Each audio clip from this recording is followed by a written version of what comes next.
అన్నవరపు రామస్వామి గారు ఉన్నారు. అన్నవరపు రామస్వామి గారంటే వైలిన్‌కి పర్యాయ పదంగా చెప్పాలి. వైలిన్‌ని ప్రపంచ ప్రఖ్యాతి చేసిన గొప్ప కళాకారులు. వారి వయసు ఇప్పుడు తెలుగు లెక్కల ప్రకారం 104 ఏళ్ళు, ఇంగ్లీష్ లెక్కల ప్రకారం 100కి దగ్గరగా వచ్చేశారు. ఇంత సుదీర్ఘమైన జీవితము, ఆరోగ్యకరమైన జీవితము, 90 ఏళ్ల సంగీత ప్రయాణము వారిది. అటువంటి అన్నవరపు రామస్వామి గారు త్యాగయ్య గురు శిష్య పరంపరలోని పారుపల్లి రామకృష్ణయ్య పంతులు గారు శిష్యులు, ప్రథమ శిష్యులు, ప్రధాన శిష్యులు.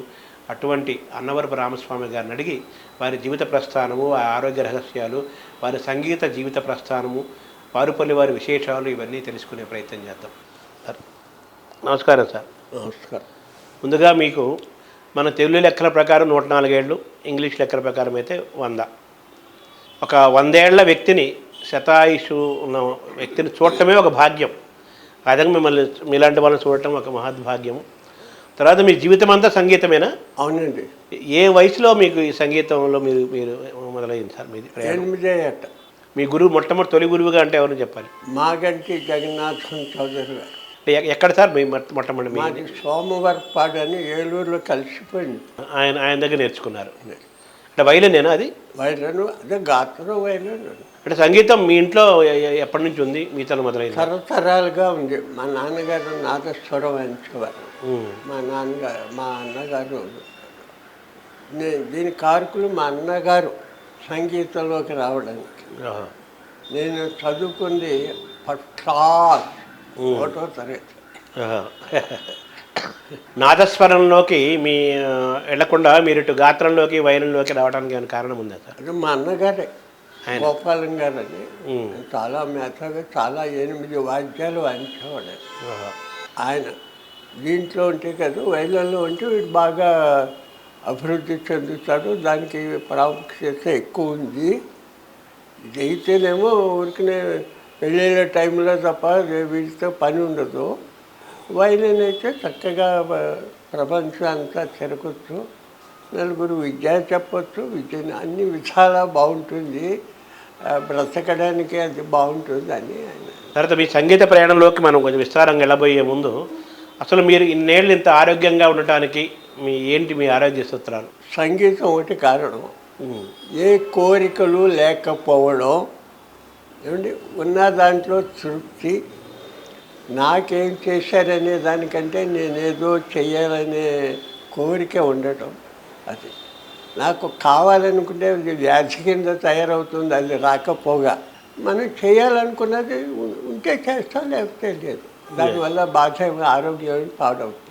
అది మీ ఆలోచన విధానం. అది మీ మామూలుగా మీ మీ అలవాట్లు పొద్దున్న ఎన్ని గంటలకు లేస్తారు? మీ ఆహార నియమాలు ఎలా ఉంటాయి? పొద్దున్న 6 గంటలు లేస్తాను.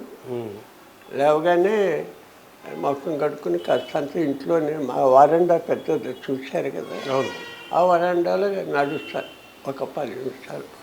ఆహారం నియమం ఎలా ఉండదు? ఆహారం ప్రొద్దున్నే ఇడ్లీ, 2 ఇడ్లీ, కాఫీ తాగుంటే తాగితే అక్కర్లేదు. మధ్యాహ్నం భోజనం. మరి సాయంత్రం ఏమైనా తీసుకుంటారా? సాయంత్రం ఏదైనా టీ ఏదైనా. రాత్రికి భోజనమా? మామూలు రాత్రి కూడా టిఫిన్. ఎన్ని గంటలకు పడుకుంటారు సార్? మీ భోజనం టైం ఎన్ని గంటలకు ఉంటుంది మామూలుగా? మామూలు ప్రొద్దున్న 12 గంటల మధ్యాహ్నం. రాత్రిపూట? రాత్రి 9 ఎంతనాడు పడుకుంటారా మీరు తొందరగా? అదే మామూలు. మాకేమిటి సంగీతం వాళ్ళం కదా, అసలు రాత్రిపూట వాయించుకోవటాలు. అదే అదే సాధన. కచ్చడీలన్నీ రాత్రిపూట ఉంటాయి కదా. అవును. పూర్వం 5-6 గంటలు పాడేవాడు. అబ్బా. రాత్రి 9 గంటలు మొదలు పెడితే తెల్లవారుతాను 2 అట్లా అయిపోయేది. అదే అప్పుడు ఈ వ్యావకేషన్లు అన్నీ ఇవన్నీ టీవీలు లేవు కదా. అదే అదే అందుకనే హరికథ కానీ పాట కచ్చడి కానీ రాత్రిపూట పెట్టుకునేవాళ్ళు.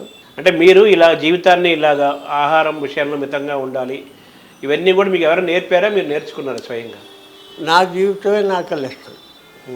ఎవరిని ఫాలో అవ్వను. ఎందుకంటే నేను మామూలుగా రాత్రి పడుకునేప్పుడు ఆలోచిస్తాను, ఇవాళ ఏం జరిగింది అంటే. చిన్న ఉపమానం, పల్లెటూళ్ళల్లో వంటలన్నీ అయిపోయిన తర్వాత ఆడవాళ్ళు చోటు కూర్చుని చేతిలో బియ్యం వేసుకుని రాళ్ళు వేస్తారు. ఉహు.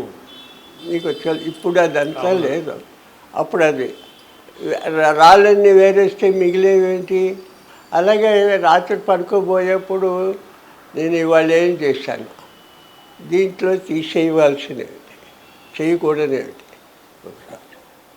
అలా నాకు నేనే అన్నీ ఏం చెయ్యాలి ఏం చేయకూడదు నా దినచర్యలోనే నాకు లెసన్. రేపేం చేయాలి. మీ జీవితంలో నుంచి మీరు పాఠాలు నేర్చుకోవటం అంతే కదా. ఇప్పుడు నా అలవాట్లు నాకు, నా శరీరాన్ని బట్టి నేను నడవాలి, నా అవకాశాన్ని బట్టి నేను నడవాలి, కానీ మిమ్మల్ని ఫాలో చేట వాళ్ళ గాత్ర ధర్మం అంటారు కదా, అలాగే శరీర ధర్మం తెలుసుకొని ప్రవర్తించాలి. అంతే.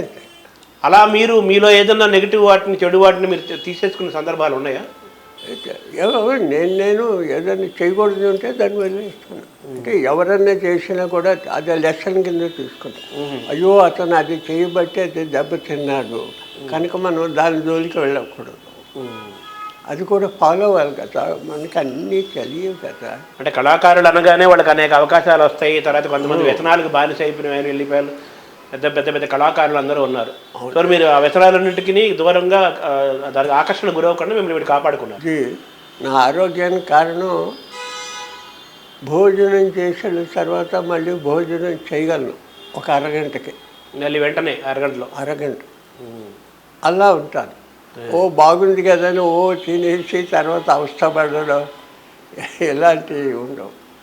నన్ను నేనే స్టడీ చేసుకోను, ఎవరిని ఫాలో అవును. అంటే మీరు మామూలుగా ప్రాణాయామం యోగా అలాంటివి అవన్నీ మాకు సంగీతంలోనే ఉందిగా. అదే పాట పాడేప్పుడు గాలి తీసుకోవటం, గాలి వదలడం అవన్నీ మాకు వ్యాయామం అంతా సంగీతంలోనే ఉంది. అదే ఊపిరి ఎలా కంట్రోల్లో పెట్టు, ఉచ్ఛ్వాస నిశ్వాసాలు అన్నీ అదే సంగీతం అంతా అదే ప్రాణాయామం. తర్వాత మిమ్మల్ని మీ జీవితంలో మలుపు తిప్పిన సంఘటనలు అంటే పారుపల్లి రామకృష్ణ పంతులు గారి దగ్గర చేరటమే అని చెప్పాలా? అవునమ్మా, అవునండి. ఏ వయసులో చేరారు సార్ వారి దగ్గర? నాకు 14 వయసు, 41 ఆయన అనుభవాలు చెప్పండి సార్. పారుపల్లి మొట్టమొదటిగా ఆయన కలిసినప్పటి నుంచి పారుపల్లి నేను అక్కడికి వచ్చేప్పటికీ వారి కుల మతాలకి అతీతంగా విద్యలు చెప్పారు. ఆ రోజుల్లో బ్రాహ్మణ్యం నిప్పులు అడిగే రోజు, అంత బడి వ్యవహారం తప్పు కాదు, వాళ్ళ అలవాట్లు. అలాంటి రోజుల్లో కుల వ్యవస్థ ఉన్న రోజులలో వారు అందరికీ సంగీతం చెప్పారు. నాదస్వరం, మరి కళావంతులకి అనేక రకం అన్ని రకాల వాళ్ళకే చెప్పారు. అందరినీ బాగా చూసేవారు. వారి మడి వారికి ఉండేది, కానీ మాతోనే అన్నీ ఆ భేదాలు ఉండేవి కాదు. అంటే ఏలూరులో దగ్గర సోమవారపాడు నుంచి ఒక 14 ఏళ్ల చిన్న ప్రాయంలో మేము విజయవాడ పంపించడానికి. ఎలా అంటే నేను మొదట జగన్నాథం చౌదరి గారి దగ్గర నేర్చుకున్నాను కదా, అప్పుడు దాలిపట్టు పిచ్చారి గారి అద్భుతమైన నాదస్వరం మా గురుగారు. దక్షిణ దేశంలో కూడా గొప్ప పేరు ఆయనకి. ఏనుగంబారి ఉత్సవం కూడా మచిలీపట్నంలో జరిగింది, చాలా గొప్పవాడు ఆయన, మా గురుగారి శిష్యుడు. ఆయన ఏలూరు వచ్చిన సందర్భంలో మా అన్నగారు నన్ను తీసుకెళ్ళి మా తమ్ముడు సంగీతం నేర్చుకుంటున్నాడు అని అంటే, అరే పాట రా అన్నారు. పాడాను. అరే వీడు చాలా పైకి వస్తాడు, గురువుగారి దగ్గర ఒప్పగిస్తే అన్నారు. మరి అక్కడ ఒప్పగించాలంటే మేము భరించలేం కదా భోజనాలు అవన్నీ అంటే, అరే అక్కడ వారాలు మధుకరాలు అక్కడ చేసేది మేమంతా అలాగే నేర్చుకున్నాం కనుక నువ్వు దాని గురించి నేను ఆలోచించక్కర్లేదు. రేపు దక్షామూర్తి శాస్త్రుల వారి ఉత్సవాలకి నువ్వు దాంట్లో మా అన్నగారు డోలు వాయించావు, నువ్వు వస్తున్నావు కదా మీ తమ్ముని కూడా తీసుకొస్తే గురుగారితో. సరే మా అన్నగారు ముందు వెళ్ళిపోయారు, నన్ను రమ్మన్నారు. మా అమ్మగారు రూపాయి ఇచ్చారు, అంటే విజయవాడ వెళ్ళడానికి రైల్లో వెళ్ళడానికి రూపాయి ఇస్తే రైల్వే స్టేషన్కి వెళ్ళి అరటికెట్ ఇమ్మన్నా. ఇప్పుడు అరటికెట్ ఇచ్చాడు, 6 అణాలు అరటికెట్. సరే విజయవాడ దగ్గరగానే చూశాడు కలెక్టర్, టికెట్ కలెక్టర్. నీకు ఎన్ని ఏళ్ళు అన్నాడు? 14 అన్నాడు. పెనాల్టీ అన్నాడు. ఆ పేరు నేను ఎప్పుడే ఎరగను, పక్కన ఉంచమన్నాడు. అది తీసుకెళ్ళి రూమ్కి తీసుకెళ్ళి ఎలాగయ్యా మరి ఏదో 4 రూపాయలు ఏదో చెప్పాడు, ఇంత కట్టాలంటే నా దగ్గర 10 అణాలు ఉన్నాయన్న. 10 అణాలు ఉంటే ఎలాగూ అసలు ఎందుకు వచ్చావు అన్నాడు. అణ అంటే 6 పైసలు. 10 అణాలు అంటే 16 అణాలు రూపాయికి. 16 అణాలు రూపాయి. 6 పైసలు కదా అణ అంటే. కాదు, 4 పైసలు. 4 కానీలు ఒక అణ. అయితే నువ్వెందుకు చెప్పాను ఎట్లా అంటే, నువ్వెందుకు వచ్చావు అన్నాడు. ఎందుకంటే ఇక్కడ దక్షిణామూర్తి శాస్త్రుల వారి ఉత్సవాలు జరుగుతున్నాయి, సుసల దర్శనం, అందుకు వచ్చాను. నువ్వేం చేస్తావు అన్నాడు. వైలేనా ఇదిగో ఇట్లా వెళ్ళిపోయి అక్కడే జరుగుతున్నాయి, అక్కడికి అంటే అయ్యారు. సంగీతం అనగానే ఇది వదిలేశాడు. తమిళియన్ కదా, వదిలేసి ఇక ఈ రోడ్లో అటు వెళ్తే అక్కడ జరుగుతుంది వెళ్ళిపోమన్నాడు. సరే వెళ్ళాను. మా గురువుగారు అక్కడ భోజనం చేసి మా గురువుగారింటి పక్కనే వెళ్ళాను. సరే మా అన్నగారు చెప్పారు, మా తమ్ముడు వాళ్ళు పాడమన్నారు. వైలెన్ అన్నాను. అరే పాట రాకుండా వైలెన్ ఏమిటిరా అన్నారు. పాడాను. చేర్పి ఏం పాడారో గుర్తుందా మీకు? వర్ణం, దర్బార్ వర్ణం పాడి పాడుపల్లి వారు దర్బార్లో చేరారు. అదే ఈ తరం వాళ్ళకి పారుపల్లి రామకృష్ణ పంతులు గారు అంటే ఎవరో తెలియదు. ఈ తరంలో సంగీతం అంటే మంగళంపల్లి బాలమురళీ కృష్ణ గారు బాగా ప్రసిద్ధులు, ఆయన తెలుసు. నేదురుడి కృష్ణమూర్తి గారు. ఇంకా చెప్పాలంటే మంగళంపల్లి బాలమురళీ పండిత పామతులు అందరికీ తెలుసు. వారు గురువు గారే కదా పారుపల్లి రామకృష్ణ పంతులు గారు. ఒకసారి పారుపల్లి రామకృష్ణ పంతులు గారి నేపథ్యం ఒకసారి చెప్పండి సార్, అది ఆ పరంపర. పారుపల్లి రామకృష్ణ పంతులు గారిది శ్రీకాకుళం అని కృష్ణా జిల్లా. ఆముక్తమాల రాసినటువంటి ఆయన ఉన్నారే శ్రీకృష్ణదేవరాయ, అక్కడే రాశారు. ఆ ఊరు వారి అది కర్ణీకం నియోగులు చేసేవాళ్ళు. దక్షిణామూర్తి శాస్త్రుల వారిదేమో పెద్ద కళ్ళేపల్లి అని అక్కడ ఉంది. వేటూరు సుందరరామూర్తి గారు వాళ్ళు. అవును, అక్కడ సుస్థల దక్షిణామూర్తి శాస్త్రం వాళ్ళ గురువు. అవును, పారుపల్లి వారి గురువు సుస్థల దక్షిణామూర్తి. అవును. అక్కడ సంగీత పాఠాలు జరుగుతుంటే మాకు కొంచెం పాడేవారట మా గురువు గారు. అక్కడికి వెళితే సంగీతం నచ్చి అక్కడ చేరిపోయారు. సుస్థల వారి సంగీతంలో చేరిపోయి వారి దగ్గర శిష్యార్కం చేశారు. ఆఖరి వరకు అక్కడే చేశారు. సుస్థల వారి త్యాగరాజ పరంపర కదా అంటున్నాను, అది ఆ పరంపర అడుగుతున్నాను సార్ నేను. సుస్థల దక్షిణామూర్తి శాస్త్రుల వారి తాతగారు రామమూర్తి శాస్త్రి అని వేద పండితుడు. తర్క వేదాంతాలు అన్నీ బాగా చదువుకున్న గొప్ప పండితుడట.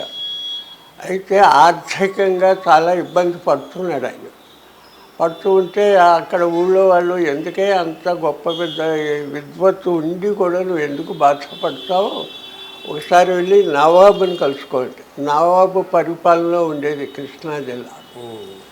అప్పుడు కృష్ణా జిల్లా కాదు, సర్కారు జిల్లా అనేవాళ్ళట. అప్పుడు ఏదో అటుకులేవో కట్టుకుని ప్రయాణ సదుపాయాలు లేవు కదా అప్పుడు. ఇక్కడికి వచ్చారు హైదరాబాదు. నాబు గారి దగ్గరికి వచ్చి అక్కడ ఉండే పండితుడిని కలుసుకున్నాడు.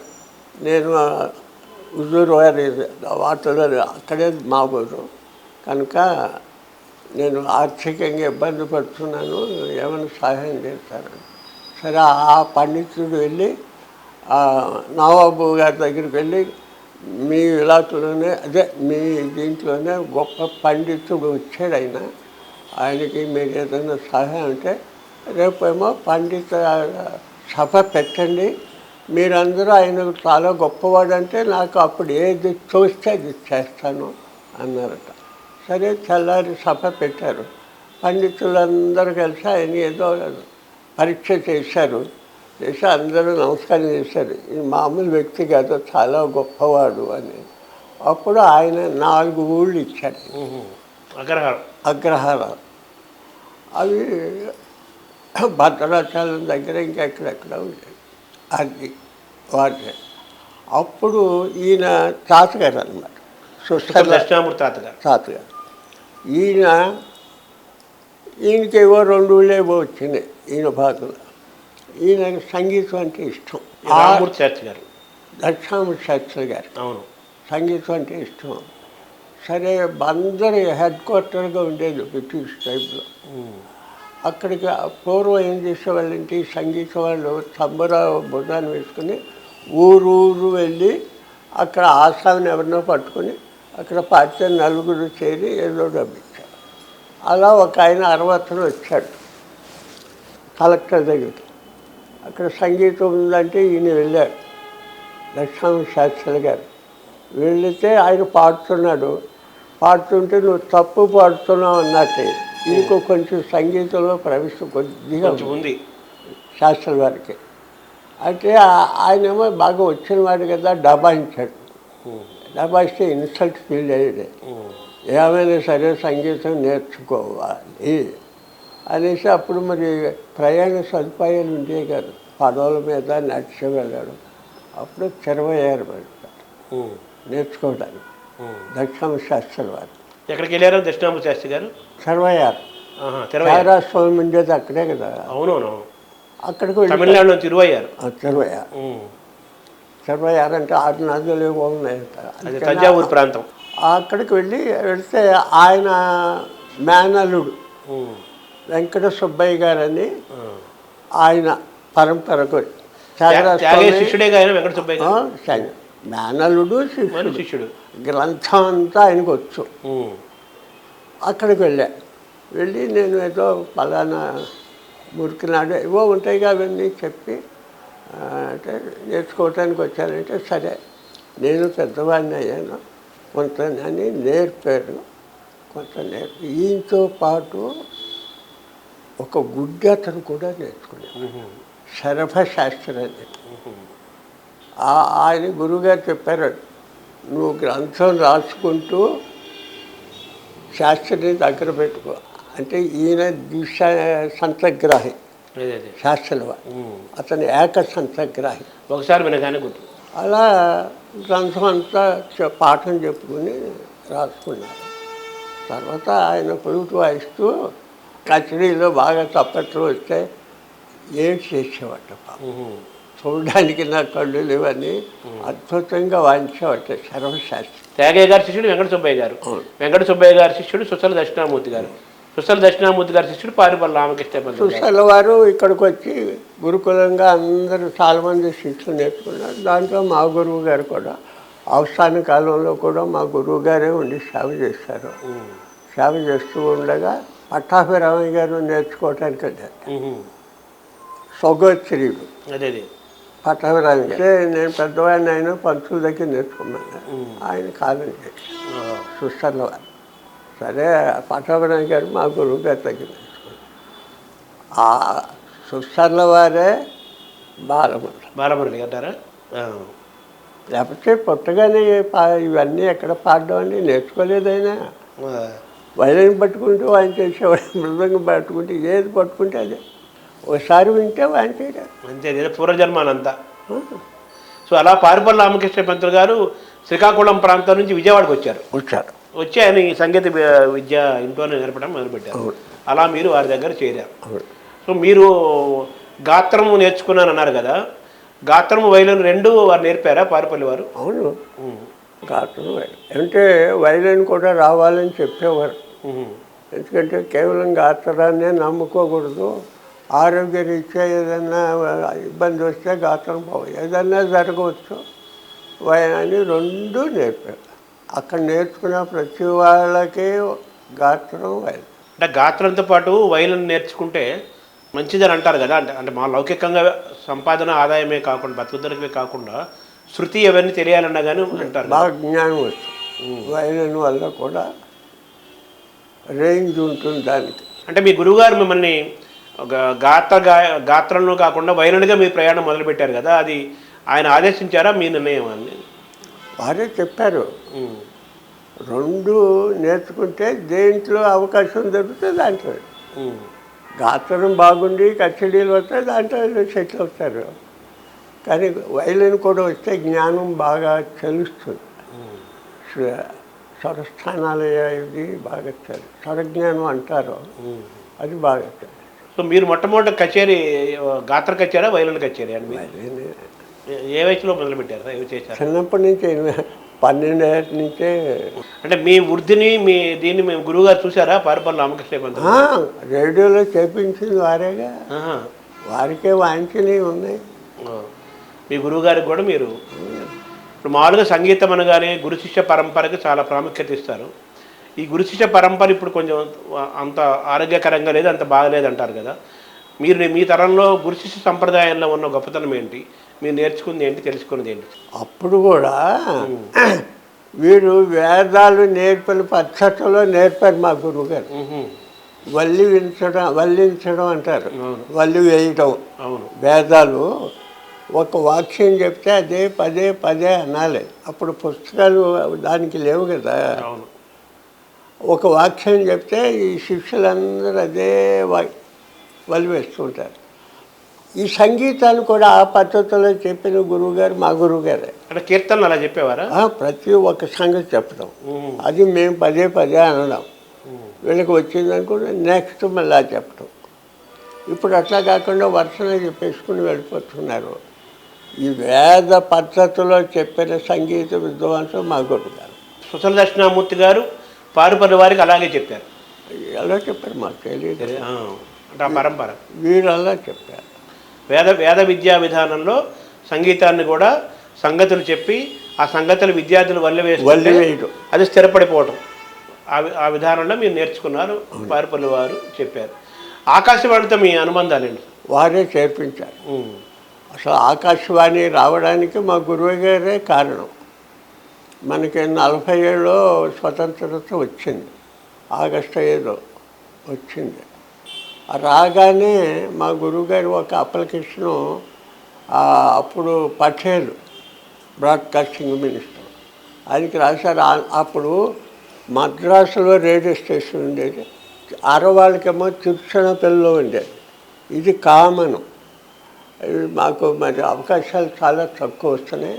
ఎలాగో క్యాపిటల్ పెట్టి ఇది ఇచ్చారు కనుక మాకు వేరే ఆల్ ఇండియా రేడియో మాకు ఏర్పాటు చేయమని ఒక లెటర్ రాశారు మా గురువుగారు. పటేల్ అప్పుడు బ్రాడ్కాస్టింగ్ మినిస్టర్. వెంటనే అనౌన్స్ చేశారు, విజయవాడలో రేడియో స్టేషన్ చేశారు. వాళ్ళ ఇంజనీర్స్ వచ్చారు, ఎక్కడో వాళ్ళు ఏర్పాటు, అక్కడ కాదని మంచి చోటు చూపించారు వారే. అదే రేడియో మన విజయవాడకి రావడానికి కారణం వారు. ఆంధ్ర ప్రాంతంలో ఆకాశవాణి ఏర్పడడానికి కారణం మీ గురు పారుపల్లి రామకృష్ణ పంతులు గారి. ఆకాశవాణి కేంద్రం ఏర్పడగానే మీకు ఉద్యోగం ఇప్పించారు వారే, తీసుకెళ్ళి వారే చేర్పించారు. సో మీరు ఆకాశవాణిలో మొత్తం రిటైర్ అయ్యారా? ఎలాగ దాన్ని కంప్లీట్ ఫుల్ సర్వీస్ చేశారు? ఆకాశవాణిలో చేస్తూ మీరు కచేరీలు ఇచ్చుకుంటూ మామూలు. తర్వాత మీరు మామూలుగా వైలన్ అనగానే పక్క వాయిద్యం అంటారు కదా, మీరు సోలో కూడా ఉంటుందా? పక్క వాయిద్యం రెండూ చేశారు కదా. ఎక్కడ మీరు ఎక్కువ ఆనందాన్ని పొందారు? ఏది ఎక్కువ మీకు కీర్తి ఇచ్చింది సార్? ఆనందం అనేది ఎప్పుడు అన్వేషణ చేసేవాడికి ఆనందం ఉండదు, తృప్తి ఉండదు. అన్వేషణ చేసేవాడికి ఇంకా తృప్తి ఉండదు, ఇంకేదో చేయాలనే ఉంటుంది. ఏ సబ్జెక్ట్ అయినా సరే తృప్తి ఉంటే ఆగిపోయినట్టే అక్కడికి. అదే ఇంకా పైన చేయడు వాడు, చేసేసా అనుకుంటా. ఇది కాదు, నాకు తృప్తి లేదు. తృప్తి లేదంటే అసంతృప్తి అని కాదు అర్థం. అదే ఇంకా నేర్చుకోవాలి, ఇంకా తెలుసుకోవాల్సింది. ఎవరి దగ్గర మంచి ఉంటే తీసేసుకుంటారు. అంటే నేను అంటుంది, మీరు అనేక మంది మహనీయులకి మామూలు వాళ్ళకి కూడా మీరు వైలన్ పక్క వాయిద్యంగా వాయించారు. అలా మీరు సోలో ప్రదర్శన కూడా అనేకం ఇచ్చారు. ఈ అనుభూతులు మీకు ఎక్కువ ఎందులో ఉంటాయి అంటున్నాను. ఎందుకంటే నాకు అన్నిటికంటే మా గురువుగారి దయ వల్ల వైలిన్ అనగానే వెంకటస్వామి నాయుడు గారు, ద్వారం వెంకటస్వామి నాయుడు చాలా గొప్పది. ఆయన ఆశీస్సులు నాకు బాగా ఉన్నాయి. ఆయన ఒకటే అన్నారు, నా తర్వాత ఆంధ్రదేశంలో లాంగ్ లైఫ్ని ఇచ్చేది ఒక్క అన్నవరప్పే, అంతకంటే ఆశీస్సులు ఇంకా. ఆయన ఆశీస్సులు అవి నిలబడ్డాయి కదా, జరిగాయి కదా. అలాగే మా గురువు గారు కోరు అదే కాదు, అరవదేశంలో శమంగుడి గారు, శమంగుడి శ్రీనివాస అయ్యర్ గారు, బృందాముక్త సుబ్బలక్ష్మి గారు నా ప్రోగ్రాం విన్నారట. 26లో ఆవిడ కచేరీ అయింది, దిగుతోంది. నేను అక్కడ ఉంటే అన్వరపు గారు మీ టీవీ ప్రోగ్రాం చాలా అద్భుతంగా ఉంది. ఆవిడ ఎక్కడ అలాంటి వాళ్ళ ఆశీస్సులు రావడానికి కారణం మా గురువు గారి సంగీతం. ఏదైనా గురువు గారే అంతే కదా, వారు చెప్పిన విద్య వల్లే కదా. లేకపోతే అంటే నేను అడుగుతున్నాను సార్, పక్క వాయిద్యం వాయించారు మీరు, అలాగే సోలోగా చెప్పారు. మీరు లోపల మీకు స్వేచ్ఛగా మీరు ఒక మనోధర్మంతో ఆనందాన్ని అనుభవించడానికి, సంగీతాన్ని అనుభవించడానికి ఏది మీకు బాగుంటుంది? సోలో అయితే నా ఇష్టం. పక్క వాయిద్యం వాళ్ళు అయితే వాళ్ళు ఏది పాడితే అది వాయించాలి. ఎక్కువ వాయిస్తే వాళ్ళు ఊరుకోరు, మళ్ళీ బెలవరు. అవునవును, ఎక్కువ వాయించే మనకి తప్పట్లు వచ్చింది అనుకోండి, అబ్బాయి పిలవరు. అది తెలివి జాగ్రత్తగా ఉండాలి. అంతేనే. పెద్ద పెద్ద గాయకులకి చాలా మందికి మీరు వైలిన్ వాయించారు. ఇప్పుడు అన్నిటికంటే ఏమిటంటే నాకు తెలుసు, దక్షిణ దేశంలో మంచి స్థానం ఇచ్చారు నాకు. ఆ గొప్ప గొప్ప పాడే వాళ్ళందరూ కూడా అన్వరపే కావాలి అనే స్థితికి రావడానికి కారణం మా గురువు గారు సంగీతం. ఎందుకు వాళ్ళు మిమ్మల్ని ఎందుకు కోరుకున్నారు ఆ గాయకులందరూ? అంటే దాంట్లో ఒకటి ఉంది, అంటే నాది నేను చెప్పకూడదు, ఎవరికి ఎలా కావాలో అలా వాయిస్తాను. నా ప్రజ్ఞ చూపించుకోవటానికి అక్కడ కూర్చోను.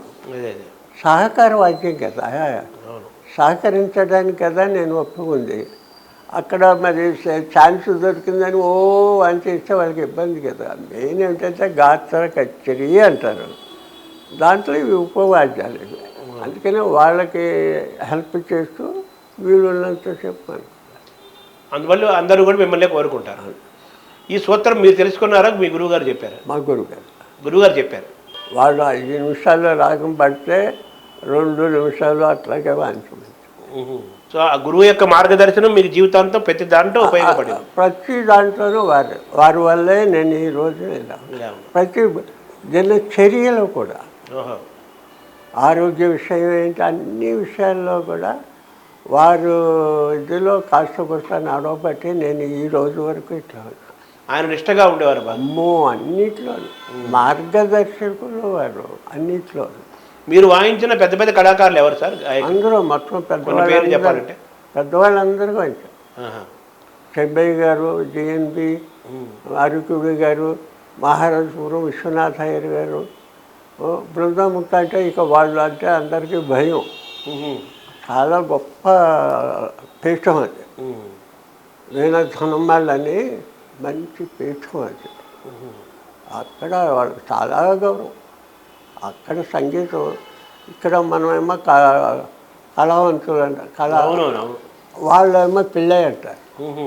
అక్కడ సంగీతం వాళ్ళు చాలా గొప్ప పీఠం అది.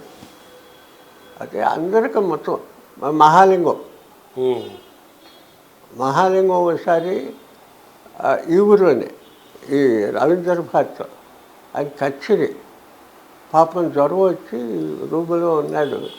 నీ జ్వరం ఉంది, నేను వాయించలేని చెప్పేట.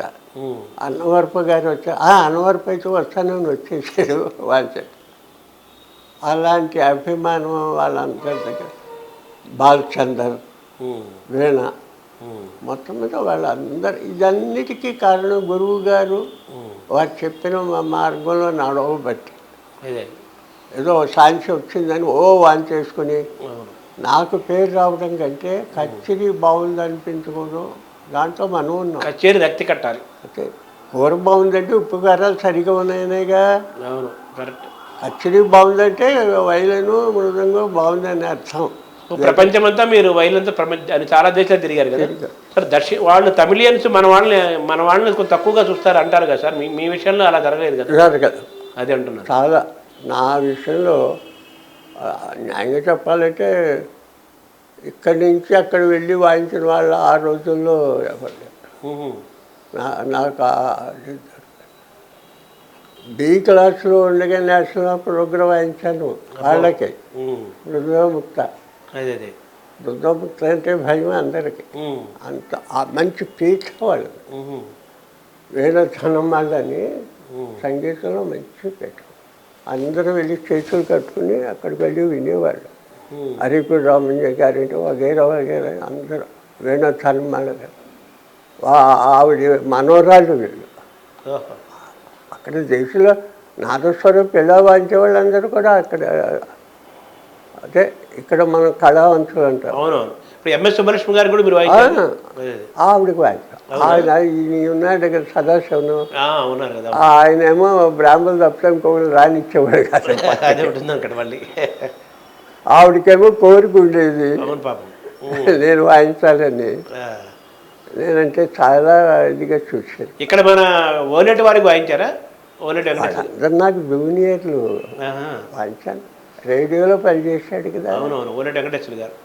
తర్వాత మీరు ఎన్ని కచేరీలు ఇచ్చి ఉంటారు సార్ ఇప్పటికి? సోలో సోలోలు తక్కువ, తక్కువ ఎక్కువ వేలు. ఆలమూరులోకే 10,000 అని మద్రాసులో అనౌన్స్ చేశాడు బాలమురళి. అంటే బాలమురళికి మీరు వాయించిన కచేరీలు 10,000 ఉన్నాయి. 10,000 అని ఆయనే అనౌన్స్ చేశాడు. అంటే హైయెస్ట్ అయింది మంగనంపల్లి బాలమురళిది. మీ ఇద్దరు బంధము అటువంటిది.